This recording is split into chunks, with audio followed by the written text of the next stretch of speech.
Magandang araw mga kakusina! Welcome ulit sa aking channel, ang Aling Kusinera. Mahilig ka ba sa itlog? Or yung anak mo mahilig ba sa itlog? Alam mo ba na may isang masarap na luto sa itlog at ito'y gagawin natin ngayon? Ito ang malunggay omelette.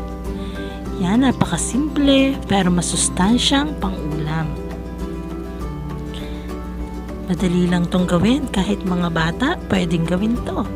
Kung hindi mo mapakain ng iyong anak ng gulay, ito yung gawin mo. Ito yung ating mga kakailanganin.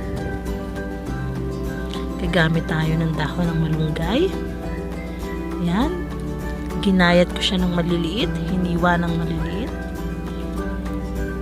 Gagamit din tayo ng kamatis, sibuyas, bawang. Gagamit din tayo dito ng asin at mantika. At ito yung ating itlog. Gagamit tayo ng 3 itlog. Yan. Timplahin na natin. Sa isang mangkok, maglalagay tayo ng itlog. Maglalagay tayo ng asin. Depende po sa inyo kung gaano kadaming asin ang gusto nyo. Ako kasi sa isang itlog, isang kurot ng asin ang nilalagay ko. So 3 itlog to, kaya 3 kurot ng asin. Halu-haluin lang po natin. Yan. Dahan-dahan lang at baka tapon yung ating itlog. Lalagyan din natin siya ng white pepper or black pepper kung meron po kayo.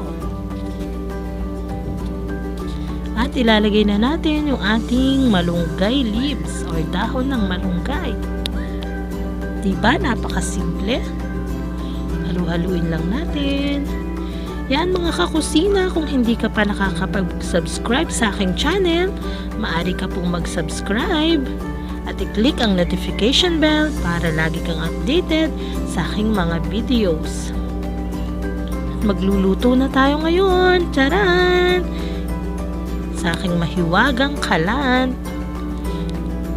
Painitin natin yung kawali at ilagay natin yung mantika. Yan, ilagay natin yung bawang. Igisa natin. Papulahin natin siya ng konti at ilagay natin yung kamatis at sibuyas. At halu-haluin ulit natin yung ating mga sangkap na inilagay. Napakabango. Kapag nagpiprito ka na itlog, alam ng kapitbahay mo yung amoy ng sibuyas at bawang at kamatis.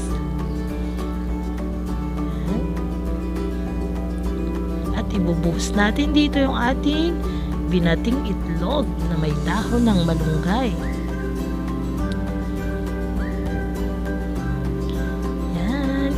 Natin. Yun, haluin natin. Hayaan muna natin tumigas ng konti. Then, haluin natin siya.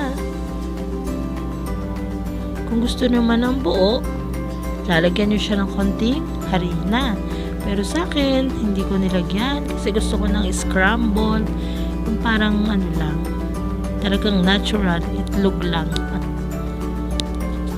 Halu-haluin natin hanggang ma-mix yung itlog doon sa ating kamatis at sibuyas. Naku, sure ako magugustuhan to ng inyong mga anak.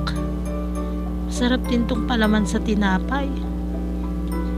Yan, at eto na po siya. Pwede na natin siyang ilagay sa isang lagayan at ready to serve na. Yan, napakaganda, di po ba? Napakasimple, pero masustansyang pagkain. Yan yung ating malunggay omelette. Sarap. Yan, salamat po mga kaibigan, mga kakusina sa panonood ng aking mga videos. At patuloy po kayong mag-like, mag-share, mag-comment po kayo. Pwedeng-pwede po. At mag-subscribe sa aking channel. Kung bago ka pa lang sa aking channel, mag-subscribe na po kayo. Yan, maraming salamat sa inyo. Titikman na natin to. Sarap. Napakasimpleng pang-ulam. Thank you for watching!